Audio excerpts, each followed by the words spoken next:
గొప్ప తండ్రి, స్తుతులకు స్తోత్రములకు అర్హుడైన మా ప్రియ పరలోకపు తండ్రి, మీకే వందనాలనైనా. మధ్యాహ్న కాల సమయంలో సజీవ లెక్కలు ఉంచుకొని విధంగా మీ సన్నిధిని పడే స్థలంలో మమ్మల్ని ఆయన చేర్చుకొని, మరి ముఖ్యంగా నాయన ప్రభా, ఇదిగో మీ వాక్కులను మాట్లాడటానికి ఏమాత్రం అర్హత లేని మమ్మల్ని నాయన మీరు ఏర్పాటు చేసుకుని, నాయన మీ వాక్కులు మా ద్వారా నాయన ప్రభా దీనికి పనికి రాని వారమైన మమ్మల్ని నిలబెట్టుకుని మాట్లాడిస్తూ నాయన ప్రభా మమ్మల్ని అందరినీ కూడా ప్రేరేపిస్తూ నాయన మీ పరలోక రాజ్యానికి చేరు వరకు నాయన ప్రభా మమ్మల్ని విడిచిపెట్టుకున్నాను మా గొప్ప దేవ, మీకు వందనాలు తండ్రి, స్తోత్రం తండ్రి. తండ్రి గారి చేత మీరు మాట్లాడించిన ప్రతి మాటకై మీకే లెక్కలేని స్తుతులు స్తోత్రాలు తండ్రి. మరి నాయన ఇప్పుడు మాట్లాడబోతుంది నేను కాదు, కానీ ఆత్మతోనైనా మీరే నాతోనూ మాతోనూ అందరితోనూ మాట్లాడమని మమ్మల్ని హెచ్చరింప చేయమని ఈ సంవత్సరం 2026 సంవత్సరంలోనైనా పాతవి గతించినవనైనా ప్రభా క్రొత్తగా నాయన ప్రభా ఇక్కడ ఉన్నటువంటి ప్రతి ఒక్క బిడ్డను పేరు పేరు వరుసను ఆశీర్వదించండి. ప్రతి ఒక్కరూ కూడా ఉజ్జీవంతో నాయన ప్రభా ఆత్మతో నింపబడిన ఆయన ప్రభా ఈ సంవత్సరం నాయన బిడ్డలు మీ కొరకు వాడబడిన ఆయన ప్రభా ఇదిగో పరలోక రాజ్యానికి నాయన ప్రభా ఏర్పాటు చేసుకుంటున్న మెట్లను మేము దాటులాగా సహాయం దయచేయండి. మా ప్రభు మీ కుమార్ని చేపట్టి ప్రార్థించి ప్రతిమాలు వేడుకుంటున్నాము తండ్రి. ఆమేన్ ఆమేన్ హల్లెలూయా. చక్కగా అంటే దేవుని యొక్క మందిరానికి వచ్చేటప్పుడు మన ప్రవర్తన బాగుండాలి. అంటే మందిరానికి వచ్చేటప్పుడు ఉంటే సరిపోతుందా? మందిరానికి వచ్చే అది దేవుని మందిరానికి వచ్చేటప్పుడు మీ ప్రవర్తనను మీరు జాగ్రత్తగా చూచుకొనుడి అనే వాక్య భాగాన్ని చదువుకున్నంత మాత్రాన దేవుని మందిరానికి వచ్చేటప్పుడే ప్రవర్తన బాగుండండి, తర్వాత మీ ఇష్టం వచ్చినట్టు బతకండి అని కాదు. మిగతా అప్పుడు మనం ఎలా బ్రతుకుతున్నాము ఇంకా దేవుని మందిరంలో ఇంకా అతి జాగ్రత్తగా ఉండాలి అన్న విషయాన్ని తెలియపరుస్తుంది అనమాట. బయట ఉన్న దానికంటే కూడా ఆయన మందిరంకి వచ్చినప్పుడు మన ప్రవర్తన ఇంకా చాలా ఎందుకు బహు జాగ్రత్తగా ఉండాలి. దేవుని యొక్క మందిరము, దేవుని యొక్క సన్నిధిలో ఎవరు ఉంటారు? దేవుడు ఉంటారు. ఇద్దరు ముగ్గురు ఎక్కడ కూడి నా నామం పేరిట ప్రార్థన చేస్తారు, అసలు కూడి ఉంటారు. ఇద్దరు ముగ్గురు నా నామం పేరిట అక్కడ నేను ఉంటానని చెప్పిన ఆయన. కాబట్టి ఆయన చూస్తున్నాడు. ఎవరు చూసుకున్నా చూసుకోకపోయినా మనల్ని మనం ఆయన ఖచ్చితంగా గమనిస్తున్నాడు అనే విషయాన్ని మనం జ్ఞాపకం ఉంచుకోవాలి. మీకు అందరికీ తెలుసు ఈ రోజుల్లో ఇది చాలా చివరి దినాలు, రాకడ దినాల్లో మనం ఉన్నాం. కాబట్టి మీకు అందరికీ యుద్ధాల గురించి తెలియంది కాదు. ఆల్రెడీ ఇరాన్ లో భయంకరమైనటువంటి యుద్ధం జరుగుతుంది. ఇరాన్ అనే ప్రదేశంలో ఎంతో మంది చనిపోయారు. అక్కడికి ఫ్లైట్స్ ఏమి కూడా వెళ్ళటం లేదు. ఇప్పుడు అందరినీ కూడా అక్కడ నుంచి ఉన్న దేశాలు, వేరే దేశాల వాళ్ళందరినీ కూడా త్వరగా వచ్చేయమని అధికారులు పిలిచేస్తూ ఉన్నారు. ఎందుకంటే భయంకరమైనటువంటి పరిస్థితులు అక్కడ ఇప్పుడు నెలకొల్లి ఉన్నాయి. ఆ పరిస్థితులు ఇజ్రాయెల్ దాకా వెళ్ళిపోయినాయి. మళ్ళీ అక్కడ యుద్ధం మళ్ళీ మొదలైపోయింది. సో ఈ పరిస్థితులు చాలా దేవుని రాకడకు సూచనలు ఇవి. మనకి చాలా జాగ్రత్తగా ఉండాల్సినటువంటి సమయం అనమాట. సో ఇక మనము ఎటువంటి స్థితిలో కూడా దారి తప్పిపోవటానికి మాత్రం ఏది ఆలోచించకూడదు. ఇక మనం కరెక్ట్ ఆయన మార్గంలో ఈ సంవత్సరం నిలబడగలగాలి. ఈ సంవత్సరం అంతా కూడా దేవుని కృపలో మనం ఉండగలిగితే నిజం చెప్తున్నాము, అదే 3వ ప్రపంచ యుద్ధానికి స్టార్టింగ్ ఇప్పుడు జరగబోతున్న విషయాలు. 3వ ప్రపంచ యుద్ధం వచ్చింది అంటే లోకం అంతమైపోతుంది అన్న విషయాన్ని కూడా జ్ఞాపకం ఉంచుకోవాలి. కాబట్టి ఈ స్థితుల్లో ఉన్నాం మనకి తెలిసిపోతున్నాయి కూడా. ఇంకా మనకి దూరదేశాల్లో ఉన్న మన బంధుమిత్రులకి లేదా ఇండియాలో ఉన్న వాళ్ళకి ఎంత పట్టకపోవచ్చు. వాళ్ళకున్న సమస్యలు, వాళ్ళకున్న విషయాల్లో ఈ యుద్ధాలు వీటి గురించి, కానీ మనకి క్లియర్ గా తెలుస్తుంటాయి. ఎందుకంటే మిడిల్ ఈస్ట్ అంటే మనదే, యుఏఈని మిడిల్ ఈస్ట్ అంటారు. సో మిడిల్ ఈస్ట్ లో ఏమైనా జరుగుతుంది అంటే అది ప్రపంచానికి ఒక సూచన. యేసుక్రీస్తు ప్రభు వారు పుట్టింది ఎక్కడ? మధ్యలో, భూమి యొక్క మధ్య భాగం. ఇజ్రాయెల్ ఎక్కడ ఉంటుంది అనుకుంటున్నారు? భూమి యొక్క మధ్య భాగంలో ఉంటుంది. కరెక్ట్ గా మొత్తం భూమి మ్యాప్ చూస్తే మీరు, మొత్తం ప్రపంచ మ్యాప్ కనుక మీరు చూస్తే ప్రపంచ మ్యాప్ కి మధ్యలో ఉన్న ప్రదేశమే ఇశ్రాయేలు, బెత్లెహేము అనేటటువంటి ఊరు. దేవుడు మధ్య ప్రదేశాన్ని ఎందుకు ఎంచుకున్నాడు? మొత్తం ప్రపంచంలోని మధ్యలో నుంచి అందరినీ ఆకర్షించడానికి. హల్లెలూయా హల్లెలూయా. ఒక చివర, ఆ చివర, ఈ చివర ఉండదు ఆ ప్రదేశం, భూమి మధ్యలో ఉంటుంది. సో అక్కడ ఏదైనా మార్పులు జరుగుతున్నాయి అంటే మనం అలర్ట్ గా ఉండాలి, చాలా అలర్ట్ గా ఉండాలనే విషయాన్ని మనం జ్ఞాపకం చేసుకోవాలి. ఈ దినము దేవుడు మనతో మాట్లాడడానికి ఇష్టపడుతున్నటువంటి విషయము మనందరికీ తెలుసు. చూడండి, ఇప్పుడు తండ్రి గారు కూడా చెప్పింది, మన ప్రార్థనా జీవితము జాగ్రత్తగా ఉంటే దేవుడు ఏది అడిగినా ఇవ్వటానికి సిద్ధంగా ఉంటాడు. గుర్తుపెట్టుకోండి. మన ప్రార్థన జీవితాన్ని దేవుడు ఎప్పుడు పరీక్షిస్తూ ఉంటాడు. యెహోషువ గ్రంథము మనందరికీ తెలుసు, ఇంతకుముందు ఒకసారి ధ్యానించుకున్నాము. ఆయన ఎప్పటికప్పుడు మనం ధ్యానం చేసుకోవడం మంచిది. యెహోషువ గ్రంథము 10వ అధ్యాయము 10వ వచనం దగ్గర మనం చూసుకోగలిగితే చూడండి, యెహోషువ గ్రంథము మరి అందరు తీయగలిగితే 10వ అధ్యాయము 10వ వచనంలో మనం చూసుకోగలిగితే చూడండి, అక్కడ ఏమని రాయబడి ఉంటుందో. 10వ అధ్యాయము 10వ వచనము. అప్పుడు యెహోవా ఇశ్రాయేలీయుల ఎదుట వారిని కలవరపరచగా యెహోషువ గిబియోను ఎదుట మహాఘోరంగా వారిని హతము చేసెను. మళ్ళా తర్వాత మనము చూడండి 12వ వచనం దగ్గరికి వచ్చేద్దాం. యెహోవా ఇశ్రాయేలీయుల ఎదుట అమోరీయులను అప్పగించిన దినమున ఇశ్రాయేలీయులు వినుచుండగా యెహోషువ యెహోవాకు ఏం చేశాను? అది హల్లెలూయా. ఇక్కడ ఏం చేస్తున్నాడు? ప్రార్థన చేశాను. ఆ ప్రార్థన ఏంటో చూడండి. ఇప్పుడు ఇంతకుముందు మనం చదువుకున్నది, సూర్యుడా నువ్వు గిబియోనులో నిలువుము, చంద్రుడా నువ్వు అయ్యాలోను లోయలో నిలువుము, జనులు తమ శత్రువుల మీద పగ తీర్చుకొని వరకు.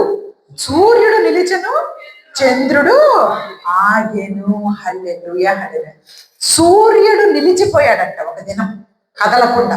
ఎవరు చేస్తే ప్రార్థన? భక్తుడైనటువంటి యెహోషువ గారు. ఒక ఎదుటికున్న శత్రువులు యుద్ధానికి వచ్చేసారు. శత్రువులు చాలా భయంకరంగా వాళ్ళ మీద యుద్ధం చేస్తున్నారు, ఇశ్రాయేలు మీద యుద్ధం చేస్తూ ఉంటే సాయంత్రం అయిపోతే యుద్ధం ఆపేయాలి. మీకు అందరికి తెలుసు, సాయంకాలము మన సూర్యుడు అస్తమించే లోపు యుద్ధం ఎప్పుడు కూడా ఆపేయాలి. ఎవరైనా సరే సూర్యుడు అస్తమించిన తర్వాత యుద్ధం జరగకూడదు. అది యుద్ధ నియమాలకి విరుద్ధం అనమాట. సో యుద్ధం ఆపేయాల్సిన పరిస్థితి వస్తుంది. కానీ ఆ సమయానికి వాళ్ళు చాలా పై చేయిలో ఉన్నారు. అవతలు ఉన్నటువంటి అమోరీయులు పై చేయిలో ఉన్నారు. ఇప్పుడు కనుక యుద్ధం ఆపేస్తే వాళ్ళు గెలిచినట్టు అయిపోతుంది. ఇశ్రాయేలీయులు వాళ్ళ ముందు ఓడిపోవాల్సి వస్తుంది. అందుకని యెహోషువ గారు ఏం ప్రార్థన చేశారంటే, దేవుడికి కాసేపు సూర్యుడిని ఆపేసేయి, సూర్యుడు అస్తమించకుండా ఆపేసేయి. 6 గంటలకల్లా సూర్యుడు అస్తమయం అయిపోతుంది కదా మనకి. సాయంకాలం 6 అయ్యేసరికి దిగిపోతుంటాడు సూర్యుడు కిందకి. దిగొద్దు, కొంతసేపు పైనే ఉంచు. ఈయన కిందకి దిగితే చంద్రుడు వచ్చేయాలి పైకి కదా, చంద్రుడిని పైకి రావద్దని ఆపేసేయి అని ప్రార్థన చేశాడంట. చూడండి అక్కడ జరుగుతున్న విషయం చూడండి. సూర్యుడా నువ్వు గిబియోనులో నిలిచిపో, చంద్రుడా నువ్వు అయ్యాలో ఒక లోయలో నిలిచిపో, పైకి రావద్దు అని చెప్పేసి భక్తుడైన యెహోషువ గారు చేసిన ప్రార్థనని దేవుడు ఎప్పటి వరకు ఆలకించాడో చూసారు. అక్కడ కింద ఏమని రాశారు చూడండి, జనులు తమ శత్రువుల మీద పగ తీర్చుకునే వరకు సూర్యుడు నిలిచెను, చంద్రుడు ఆగెను. ఎవరి వల్ల అవుతుందా ఇది? మన జీవితాల్లో మనకున్న సమస్యలను బట్టి మనం చాలా సార్లు మనుషుల మీద ఆధారపడతా ఉంటాము. లేకపోతే ఇంకా మన ధనం మీదో, మన అధికారం మీదో, మనకి ఇంకా అందం మీదో, లేకపోతే మన జ్ఞానం మీదో చాలా విషయాలు మనం సాల్వ్ చేసుకోగలుగుతాం. కొన్ని విషయాలు చేసుకోగలుగుతాం, కరెక్టేనా? మనకు ఉన్నటువంటి వాటితో చేసుకోగలుగుతాం. కానీ ఇలాంటి కార్యాలు మనం చేయగలుగుతామా? దేవుని వలన మాత్రమే చేయగలిగినటువంటి కార్యాలు. ఇలాంటి గొప్ప దేవుణ్ణి మనం కలిగి ఉన్నాం. ఇక్కడ భక్తులు ఏం చెప్తున్నారంటే, అక్కడ ఉన్నటువంటి యెహోషువ గారు ప్రార్థన చేస్తేనే కాదు, మీరు నేను కూడా ఆయన యందు నమ్మకం ఉంచి ప్రార్థన చేస్తే అలాంటి అద్భుతం నేను చేస్తానంటున్నాడు దేవుడు మా జీవితాన్ని. మీకు యెహోషువ గారు ఒక్కనే చేశారని కాదు, మీరు చేసినా కానీ నేను ఆ ప్రార్థనలు ఆలకిస్తాను. మిమ్మల్ని కూడా మీరు ఏది అడిగితే అది ఇవ్వడానికి నాకు ఇష్టంగా ఉంటుంది. కాకపోతే అలా యెహోషువ గారు లాంటి భక్తి జీవితం నీకుంటే, ఆయన లాగా నువ్వు విశ్వాసంతో దేవుణ్ణి అడగగలిగితే. ఆయన ఒక మాట అంటారు చూడండి, యెహోషువ గారు 24వ అధ్యాయంలో. అందుకే దేవుడికి ఈ భక్తులు ఎందుకు ఇష్టంగా ఉంటారంటే చూడండి, ఒక్కసారి మనందరం చూసుకోగలిగితే 24వ అధ్యాయము యెహోషువ గ్రంథము 24వ అధ్యాయము 15వ వచనం. యెహోషువ గ్రంథం 24వ అధ్యాయము 15వ వచనం చూడండి. అక్కడ ఉన్న వాళ్ళందరూ చాలా ఇబ్బందిగా ఫీల్ అవుతున్నారు దేవుణ్ణి సేవించడానికి. అందుకని చాలా కోపంతో యెహోషువ గారు ఏమంటున్నారు చూడండి, యెహోవాను సేవించుట మీ దృష్టికి కీడను తొలిచిన ఎడల మీరు ఎవరిని సేవించుదురో, నది అద్దరిన మీ పితరులను సేవించిన దేవతలను సేవిస్తారో, అమోరీయుల దేశంలో మీరు నివసించుచున్నారే వారి దేవతలను సేవించుతారో మీరే కోరుకోండి. మీ ఇష్టం, మీరు ఎవరిని సేవించాలనుకున్నారో మీరు సేవించేసుకోండి. ఏది మీరు ఇప్పుడు ఉంటున్న నది అవతల ఉన్న దేవతలనే పూజించుకుంటారో పూజించుకోండి, లేకపోతే ఇంకో పక్కన ఉన్న వాళ్ళని పూజించుకుంటారో పూజించుకోండి. కానీ నేనైతే ఏం చేస్తానో చూడండి, మీరెవరిని సేవింప కోరినను నేనును నా ఇంటి వారును యెహోవానే సేవించెదము. హల్లెలూయా, హల్లెలూయా. మీరు ఇన్ని చూసి కూడా, దేవుడు చేసినటువంటి అన్ని కార్యములను చూసి కూడాను మీరు సరిగ్గా ఉండకపోతే, ఇదిగో నేను మాత్రము ఆయన ఇంటి వారిని, మా ఇంటి వారిని మేమే సేవిస్తాము, అందరము యెహోవానే సేవిస్తాం. ఆ మాట మీరు చెప్పగలిగే స్థితిలో ఉన్నారా ఈరోజు?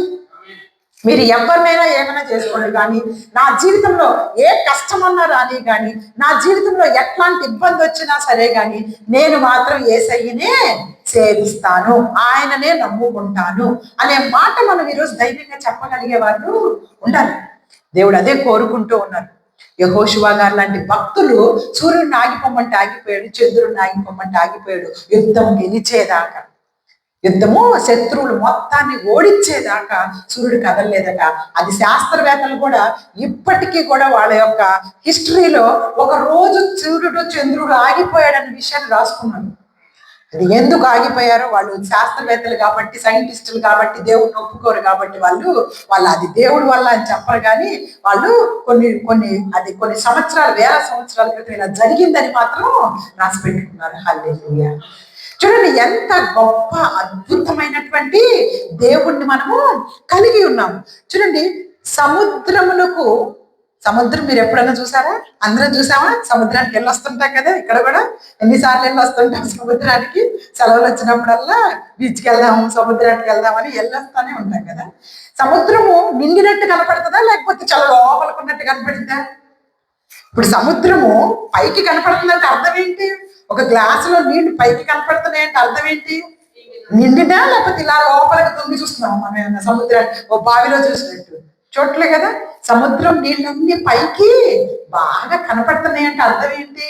సముద్రం చాలా ఆల్రెడీ పొంగి పొర్లుతుంది, కానీ దానికి సరిహద్దు దేవుడు నియమించాడు. ఇసుకను సరిహద్దుగా నేను నియమించిన తర్వాత అక్కడ నుంచి నువ్వు దాటి ఇవతలకు రావటానికి వీల్లేదు. నువ్వు అక్కడ నేను సరిహద్దు నియమించానంటే అక్కడే ఆగిపో. నువ్వు అక్కడే ఆగిపో, నువ్వు ముందుకు కదలటానికి ఇంకా వీల్లేదు. ఎంత పొంగిపోయినటువంటి సముద్రం, ఎంతగా అక్కడి నుంచి అలా ఇంత చివరకు వస్తాయి, మళ్ళీ కామ్గా వెనక్కే వెళ్ళిపోతుంది. కానీ దేవుని ఉగ్రత దినాన సముద్రాలు పొంగుతాయి, నీరు బయటకి వచ్చేస్తుంది. సునామీ చూసాం కదా మనం, అవన్నీ హెచ్చరికలే మనందరికీ కూడా. కానీ ఆయన ఆ తరంగాలని, ఆ సముద్రాన్ని నిలబడమన్న చోట నిలబడిపోతా ఉన్నది. కాబట్టి ఆయన మాట ఎంత గొప్ప శక్తి కలిగినటువంటి మాట. అయితే దేవుడు ఈరోజు ఏమంటే, అంత శక్తి కలిగినటువంటి నేను నీకు కూడా అదే అధికారాన్ని ఇస్తున్నాను. ఎందుకు? నువ్వు నన్ను నమ్మినందుకు. మన నోటికి కూడా అంత అధికారాన్ని దేవుడు అనుగ్రహిస్తూ ఉన్నారంట. భక్తుల జీవితాలు మనకి తెలియపరుస్తూ ఉన్నాయి. చూడండి, ఒక్కసారి మనందరికీ తెలుసు, ప్రార్థనా జీవితం కలిగినటువంటి ఒక స్త్రీ మనందరికీ తెలుసు. చూడండి, ఒక్కసారి మనం లూకాసు వార్త 18వ అధ్యాయంలో, లూకాసు వార్త 18వ అధ్యాయము 1వ వచనం నుంచి ఒకసారి చూడండి. లూకాసు వార్త 18వ అధ్యాయము 1వ వచనం నుంచి నేను చదువుతాను, మీరు వినండి. వారు విసుకక, తీసారు లూకాసు వార్త, వారు విసుకక నిత్యము ప్రార్థన చేయుచుండవలన అనుటకు ఆయన వారితో ఈ ఉపమానము చెప్పాను. ఆయన అంటే ఎవరక్కడ? హల్లెలూయా. ఆయన అని బైబిల్లో ఎక్కడన్నా రాశారంటే ఆయన యేసుక్రీస్తు ప్రభువారు అని అర్థం. ఒక విధానం చెప్తూ ఉన్నారు. ఎందుకు చెప్తున్నారంటే విసుగక ప్రార్థన చేయడానికంట. మీకు విసుగు వస్తుందా ప్రార్థనలో? వస్తుంటది. చాలాసార్లు ఒక విషయం గురించి అడుగుతుంటే అది జరగకపోతే మీకేమవుతుంది? విసుగు వస్తుంది. విసుగు వస్తుందని తెలుసు కాబట్టి యేసయ్య స్వయంగా చెప్తున్నాడు, మీరు విసుక్కోకుండా ప్రార్థన చేయండి. మీకు విసుగు వస్తాయి కొన్నిసార్లు, మీకు చెప్పి అడిగి కొన్నిసార్లు విసుగు వస్తుంది ప్రార్థనలో. అయినా విసుక్కోకుండా దాని గురించి ప్రార్థన చేయమనే చెప్తూ ఉన్నాడు. చెబుతూ ఒక మాట అంటూ ఉన్నాడు అక్కడ, ఒక విషయం గురించి చెప్తూ, దేవునికి భయపడక, మనుషులను కూడా లక్ష్య పెట్టక ఒక న్యాయాధిపతి ఒక పట్టణంలో ఉన్నాడట. ఆ పట్టణంలో ఒక విధవరాలు కూడా ఉందట. ఆమె అతని యొద్దకు తరచుగా వచ్చి నా ప్రతివాదికి నాకు న్యాయం తీర్చమని అడుగుచూ వచ్చిందట. అయితే అతడు కొంతకాలము ఒప్పకపోయాను. తర్వాత అతడు నేను దేవునికి భయపడకయు మనుషులని లక్ష్య పెట్టకయు ఉండినను ఈ విధవరాలు నన్ను తొందర పెట్టుచున్నది గనక మాటి మాటికి వచ్చి గోజాడకుండానట్లు ఆమెకు న్యాయం తీర్తునని తనలో తాను అనుకొనెను. ఇది ఎవరు చెప్తున్నారు ఈ విషయాన్ని? యేసుక్రీస్తు ప్రభు వారే చెప్తున్నారు. ఒక అన్యాయస్తుడైనటువంటి ఒక దేవుడు అంటే భయం లేదు. దేవుడు అంటే భయం లేని వాళ్ళు ఎలా ఉంటారు? వాళ్ళ ఇష్టం. ఇంకా దేవుడు అంటే భయం ఉంటే కొంచెం మనకి ఒక మాట మాట్లాడాలన్నా, ఒక తప్పు చెయ్యాలన్నా, ఒకరిని ఇబ్బంది పెట్టాలన్నా కొంచెం భయపడతా ఉంటాం మనం. దేవుడు అంటే భయం ఉంది కాబట్టి, అమ్మ దేవుడు చూస్తున్నాడు, అమ్మ మనం ఇంత ఘోరంగా మాట్లాడకూడదు, అమ్మ మనం ఇలాంటి మాటలు మన నోట్లోంచి రాకూడదు అని కొంచెం దేవుడు భయం ఉన్న వాళ్ళం ప్రవర్తిస్తాం. దేవుడు అంటే భయం లేని వాళ్ళు ఎలా ఉంటారు? విచ్చలవిడిగా ఉంటారు. విచ్చలవిడితనం, విచ్చలవిడి మాటలు, విచ్చలవిడినటువంటి ప్రవర్తన ఉంటుంది వాళ్ళకి. అలాంటి వ్యక్తినట అతను. ఆ న్యాయాధిపతి ఎలాంటి వాడంటే దేవుడికి భయపడ్డట. దేవుడికి భయపడలేదంటే ఇక లంచాలు తీసుకుంటున్నాడో, ఇక ఇష్టం వచ్చినట్టు ప్రవర్తిస్తున్నాడో ఇక మనం చెప్పలేము. ఏం తీసుకుంటున్నాడో జనాల దగ్గర నుంచి. అట్లానే మనుషులకు కూడా లక్ష్య పెట్టినాడు అసలు. పోనీ పలానా ఆయన నా మీదకి వస్తే ఏమన్నా భయపడాలా, లేకపోతే దీన్ని అడిగితే ఏమన్నా భయపడ, అట్లాంటివి కూడా పట్టించుకోడట. అట్లాంటి న్యాయాధిపతి అంటవాడు. కానీ అతను న్యాయాధిపతి అంటమండి. పేరేంటిది? అంటే న్యాయం తీర్చాల్సిన పొజిషన్ లో ఉన్నాడు, కానీ ఎప్పుడు కూడా లంచం తీసుకోకుండా న్యాయం మాత్రం చేసే మనిషి కాదు. కానీ పాప ఆ ఊర్లో ఒక విధవరాలు ఉందట. ఆ విధవరాలకి పోయి ఆయన దగ్గరికే పని పడింది. మనకు కూడా ఉంటాయి కదా, మన పల్లెటూరులో లేకపోతే మన పట్టణ అదే ఇండియాలో మనకి ఏదైనా పని పడినప్పుడు వెళ్ళాలి మనం ఖచ్చితంగా. ఆ మున్సిపాలిటీకో, ఆ తహసీల్దార్ దగ్గరకో, ఆ పనుల దగ్గరికి వెళ్తాం కదా. అట్లాంటి పరిస్థితుల్లో పాప ఆమెకి ఒక గొడవ వచ్చిందంట. తన పక్కన ఉన్న వాళ్ళకి ఆ గొడవ తీర్చయ్యా అని రోజు వెళ్ళి ఆయన దగ్గర కూర్చుంటుందంట. ఈయన అసలు ఎలాంటి వాడు? ముందు ఫస్ట్ సంగతి లంచం ఇస్తే కానీ పని చేయనోడు. ఆమెవరు? విధవరాలు. ఆమె దగ్గరే ఉంటాయి చెప్పండి. బహుశా అవతల ఉన్న వాళ్ళు డబ్బులు ఉన్నోళ్ళేమో, వాళ్ళు ఆల్రెడీ ఏమన్నా కుదుర్చుకొని ఉన్నారేమో. ఎంతసేపు అయినా ఈ విధవరాలట మాటికి అక్కడ రాశారు చూడండి. అక్కడ ఏమని రాశారంటే ఇదిగో చూడండి, ఆమె అతను ఎందుకు తరచుగా వచ్చి ప్రతివాదికి నాకు న్యాయం తీర్చమని అడుగుచూ వచ్చాను కానీ అతడు ఒప్పకపోయాను. అసలు ఏమి ఆ మాట వినిపించుకోవట్లేదంట. కానీ ఆమె ప్రతిరోజు వెళ్ళి ఆయన గేటు ముందు కూర్చుంటుందంట. ఆయన గేట్ దగ్గర నిలబడుతుందంట. అయ్యా నాకు తీర్పు తీర్చయ్యా, నాకు కావలసిన న్యాయం చెయ్యయ్యా, అతను నన్ను మోసం చేస్తున్నాడు అని చెప్పేసి పదే అడుగుతుంటే ఎవరిని పట్టించుకున్నటువంటి మనిషికి జాలి వచ్చింది లోపల మనసులోకి. కొంచెమైనా సరే ఈమె ఊరికే వచ్చి, అంటే ఒక రకంగా విసుకన్నా వచ్చి ఉండాలి. ఊరికే వస్తుంది ఏంటి ఈమె, పొద్దున్న లేస్తే ఈమె మొహమే చూడాల్సి వస్తుంది, గేట్ దగ్గరే కూర్చుంటుంది అని విసుగన్నా వచ్చి ఉండాలి, లేకపోతే జాలన్నా వచ్చి ఉండాలి.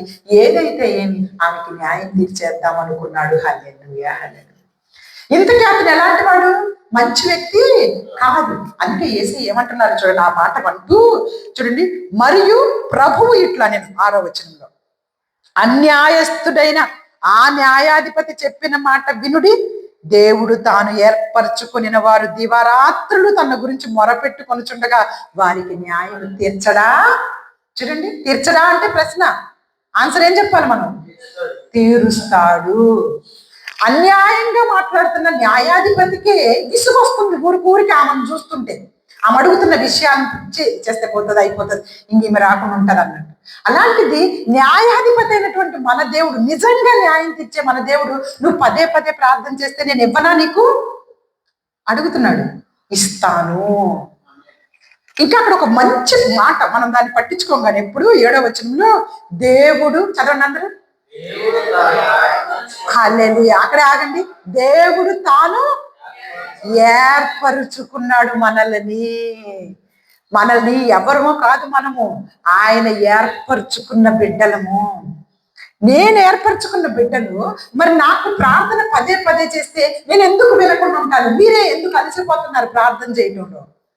ఏదో రావట్లేదులే ఈసారికి నా వల్ల కాదులే ప్రార్థనా జీవితం అని చెప్పేసి ఎందుకు మీరు వదిలిపెట్టుకుంటున్నారు? మీరు వదిలిపెట్టుకోకండి. పదే పదే నన్ను అడిగితే నేను ఇవ్వటానికి ఇష్టంగా ఉన్నాను. కాకపోతే కొన్ని విషయాలకు మనందరికీ తెలుసు కదా, ప్రార్థనలు ఎందుకు ఆలస్యం అవుతాయో. కొన్ని మీకు మంచిది కాదు నేను ఇవ్వటం వల్ల. అలా ఇవ్వటం వల్ల మీరు చెడిపోతారు. సో మీకు ఎప్పుడు ఏ సమయంలో ఏది ఇవ్వాలో నాకు తెలుసు, అది ఇస్తాను. అంత మాత్రాన మీరు విడిచిపెట్టి మీరు వదిలిపెట్టేసి ఆ ప్రార్థన ఇక నాకు వద్దులే అని అనుకోవద్దు. మీరు మాత్రం విసుక్కుకోకుండా మీరు ప్రార్థన చేస్తూనే ఉండండి. మీకు ఏం కావాలో అది ఏ సమయంలో ఇవ్వాలో ఆ సమయంలో నేను మీకు అనుగ్రహిస్తాను అని చెప్పడానికి ఉపమానం చెప్పి ఆ చివరిలో కూడా ఆ మాట అంటున్నారు చూడండి, 8వ వచనంలో, ఆయన వారికి త్వరగా న్యాయం తీర్చును, వారి విషయమే కదా ఆయన దీర్ఘశాంతము చూపుచున్నాడని మీతో చెప్పుచున్నాను. అయినను మనుష్య కుమారుడు వచ్చినప్పుడు భూమి మీద విశ్వాసమును కనుగొనునా. చూసారా దేవుడికి ఎంత డౌట్ వచ్చేసింది యేసయ్యకి.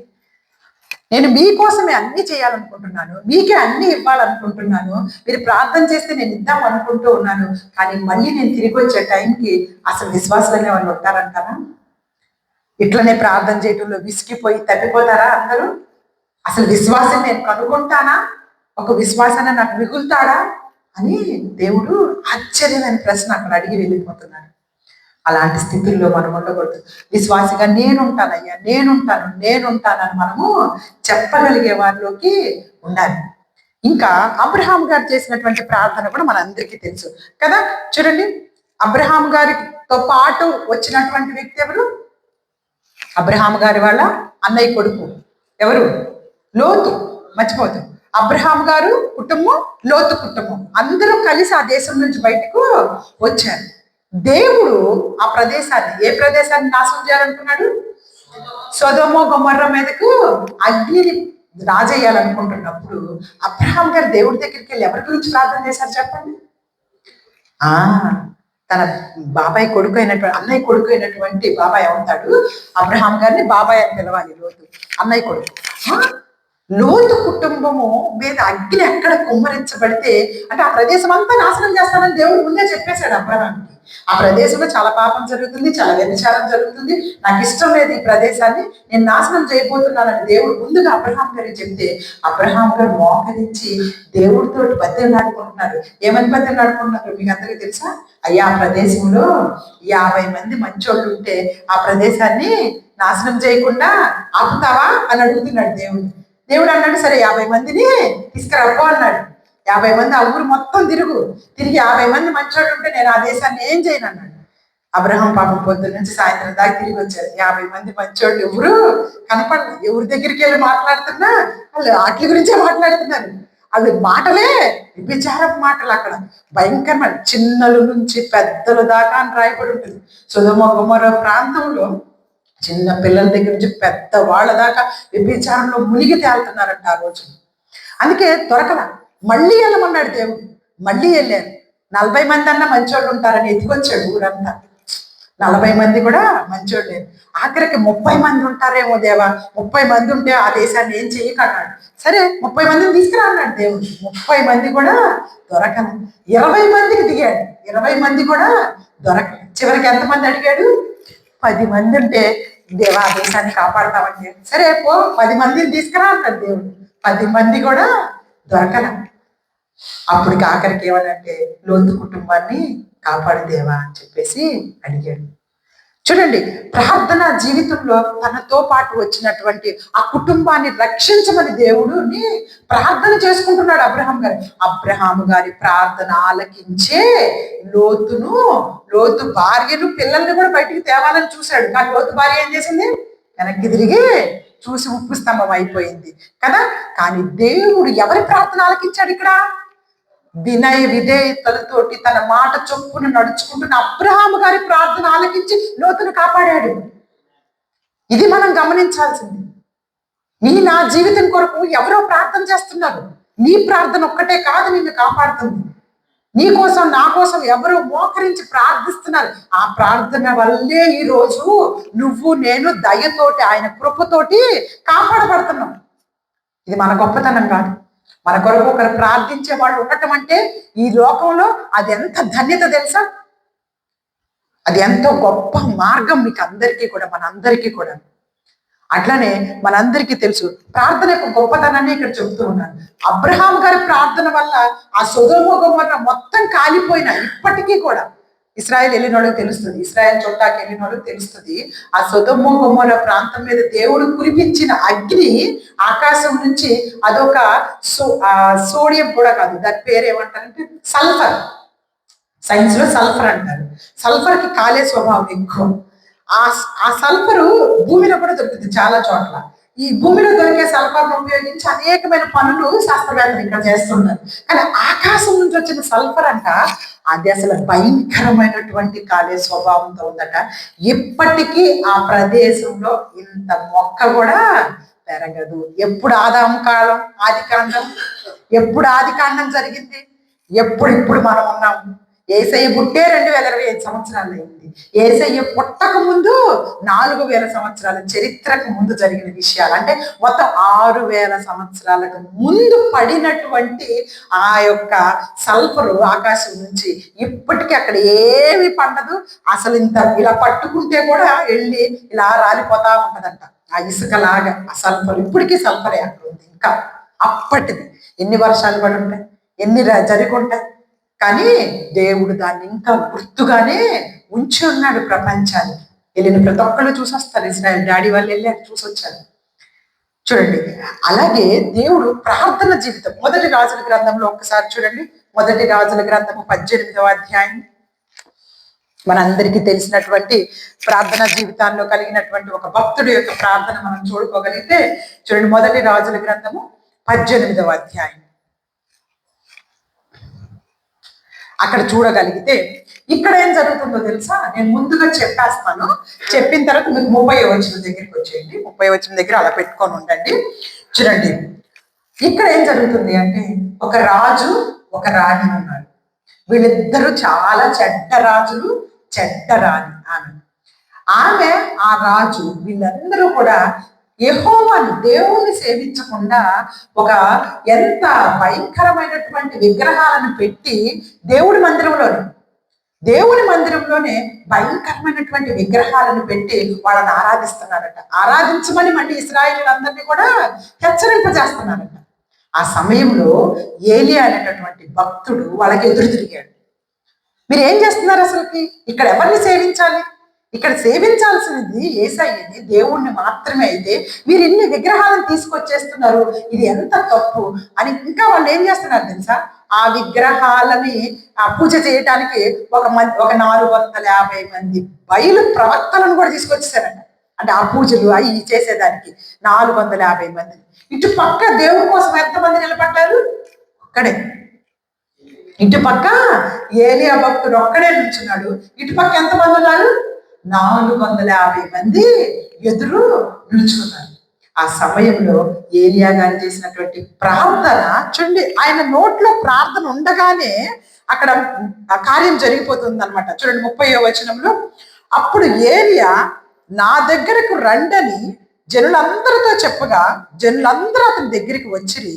అతడు క్రింద పడద్రోయబడి ఉన్న యెహోవా బలిపీఠమును బాగు చేసి యెహోవా వాక్కు ప్రత్యక్షమై, నీ నామము ఇశ్రాయేలులకు వాగ్దానం నొందిన యాకోబు సంతతి గోత్రము లెక్క చొప్పున 12 రాళ్లు తీసుకొని ఆ రాళ్ల చేత యెహోవా నామమున ఒక బలిపీఠము కట్టించి దాని చుట్టూ 2 మానికల గింజలు పట్టినంత లోతుగా కందకం ఒకటి త్రవ్వించి కట్టెలు క్రమముగా పేర్చి ఎద్దును తునకలుగా కోసి ఆ కట్టెల మీద ఉంచి జనులు చూచుచుండగా మీరు 4 తొట్ల నిండా నీళ్లు నింపి దహన బలి పశుమాంసం మీద కట్టెల మీద పోయండి అని చెప్పారు.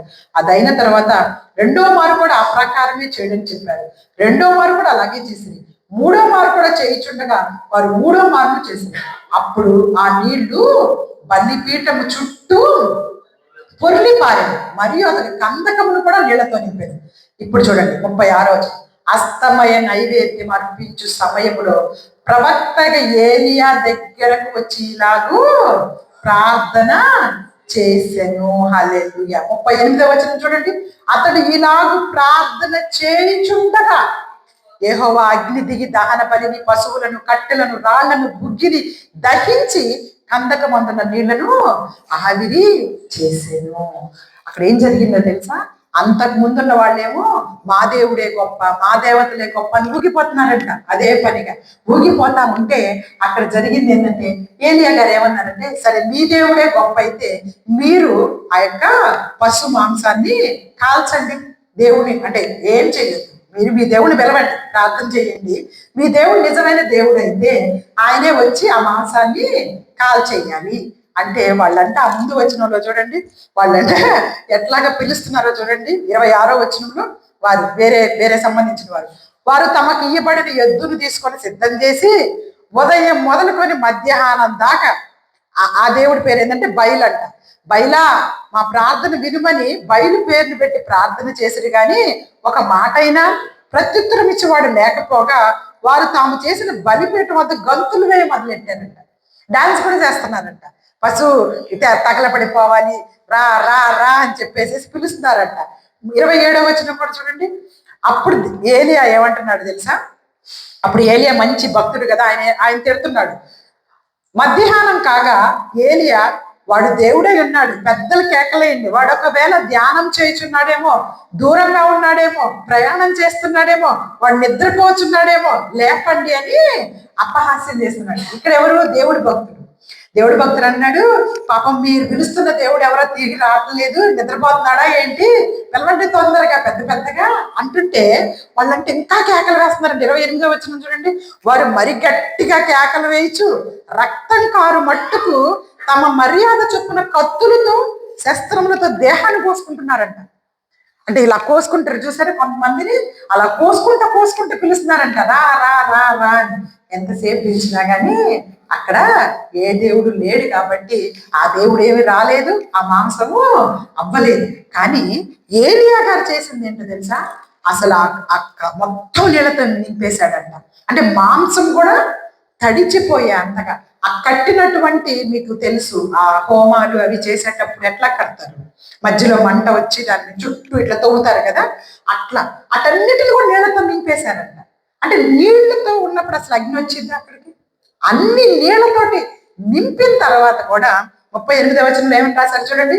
అతడిలా ప్రార్థన చేయుచుండగానే యెహోవా అగ్ని దిగి దహన బలి, పశువును, కట్టెలను, రాళ్లను, బుగ్గిని దహించి కందకమందున్న నీళ్లు కూడా ఆరిపో చేశాను. హల్లెలూయా హల్లెలూయా.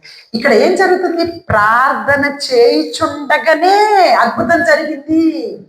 కొన్ని విషయాలు మనం ప్రార్థన చేయుచుండగానే జరుగుతాయి. కొన్నిటికి ఓర్పు కావాలి, కొన్ని విషయాలు ప్రార్థన చేయుచుండగానే జరుగుతాయి. కాబట్టి మనం ప్రార్థనను మానుకోకూడదు. అంత గొప్ప కార్యం. ఈ కార్యం మన వల్ల అవుతుందా? మనుషుల వల్ల? అగ్ని ఆకాశం నుండి దిగి వచ్చేటువంటి, అది కూడా నీళ్లతో నింపబడిన మాంసం కాలిద్దా?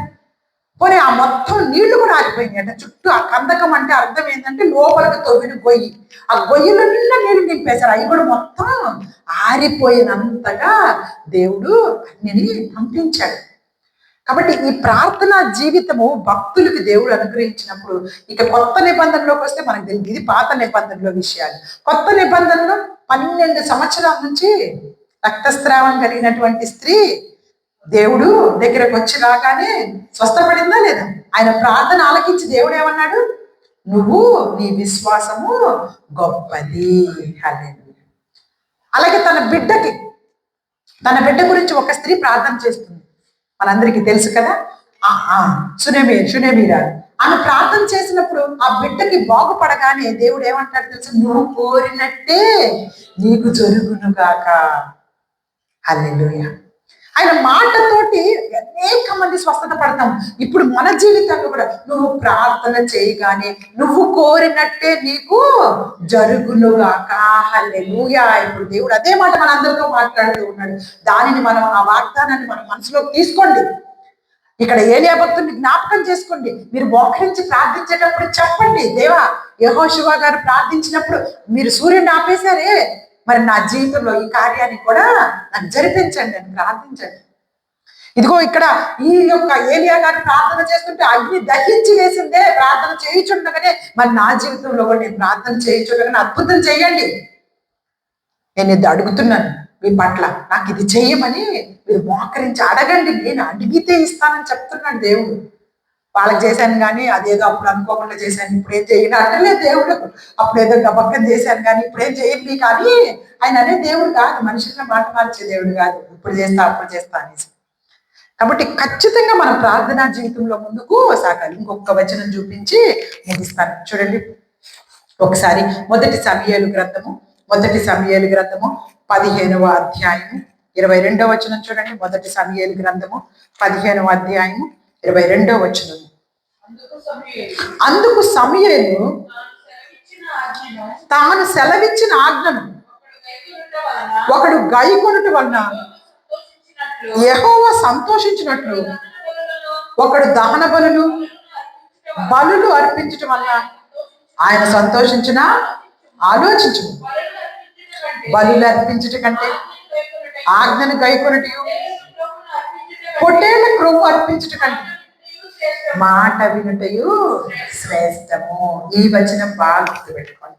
ఇప్పుడు నీ ప్రార్థనా జీవితం బలంగా ఉండాలి అంటే దేవుడు ఇక్కడ ఒక గొప్ప కీ పాయింట్ అంటే ఒక మంచి విషయాన్ని మనకి అందిస్తున్నాడు అనమాట. ఏంటి అంటే, ఎప్పుడు మీ ప్రార్థన నేను ఆలకిస్తాను అంటే, మీరు ఇదిగో అన్ని ఏదో దహన బలులు అంటే ఆ రోజుల్లో దహన బలులు, ఈ రోజుల్లో మనం ఇచ్చే కానుకలు అర్పణలు, వీటన్నిటికంటే మీరు నాకు ఇచ్చే కానుకలు లేకపోతే మీరు ఇచ్చే అర్పణలు వీటన్నిటికంటే మాట వినుట శ్రేష్టము. ఇలాగ తండ్రి గారు చెప్పినప్పుడు కూడాను ఆ నెక్స్ట్ ప్రసంగి గ్రంథంలో ఏదైతే చూపించారో, నువ్వు దేవుని మందిరమునకు వచ్చినప్పుడు నీ ప్రవర్తన జాగ్రత్తగా చూచుకోను. ఆ పక్క వచనం చూస్తారా, వెంటనే అది ఇంకా కంటిన్యూషన్ అక్కడ ఆపేశారు కానీ అక్కడ ఆ వెంటనే లైన్ చూస్తే అక్కడే మనకి రాయబడి ఉంటుంది చూడండి. బుద్ధిహీనులు అర్పించున్నట్లు బలి అర్పించుట కంటే సమీపించి ఆలకించుట శ్రేష్టము. చాలు. బుద్ధిహీనులు అర్పించినట్టు ఏదో నేను అర్పించేశాను, లేకపోతే దేవుడికి నేను ఎంత కానుక ఇచ్చేసాను, ఇక నా పాపాలన్నీ ఈ రోజుతోటి కొట్టేసినట్టే ఇంకా అని అనుకోవటం కంటే ఆయన మాట వినటము శ్రేష్టము. బయట అన్నిలు అలాగే అనుకుంటా ఉంటారు. అన్నిలు ఎందుకు కొండలెక్కేసి అంత కష్టపడి అన్ని కొండలెక్కేది వాళ్ళు, కొంతమంది మోకాల మీద ఎక్కేస్తుంటారు, కొంతమంది ఏదేదో దారిలో ఎక్కేస్తా ఉంటారు, నడిచి వెళ్ళిపోతా ఉంటారు పైకి. ఎందుకు వాళ్ళు అవన్నీ పైకి ఎక్కుతుంది? అంత కష్టం ఎందుకు పడుతున్నారు?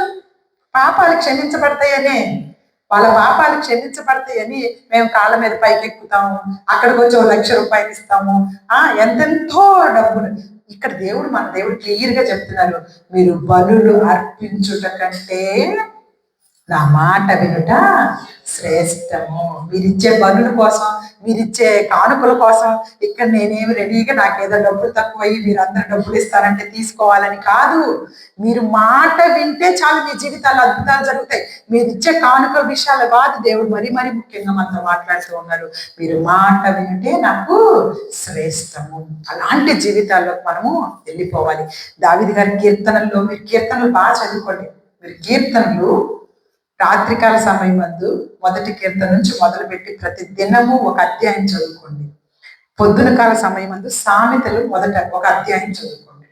మళ్ళీ అయిపోతే మళ్ళీ మొదలెట్టండి. అలా చదవండి, అనేకమైన విషయాలు మనకు అర్థమైపోతాయి. దావీదు గారు ప్రతి ఉదయమే అయ్యా నేను రాజు అని. దావీదు గారు ఎవరు? రాజు. పొద్దున్నే లేవాల్సిన పొలం దానికన్నా అంత తొందరగా 5 గంటలకు వేసుకుని 5 గంటల గిన్నెలు కడగాల లేకపోతే ఏమన్నా బట్టలు తుక్కోవాలి, కానీ పొద్దున్నే లేస్తాడంట. ఎందుకు?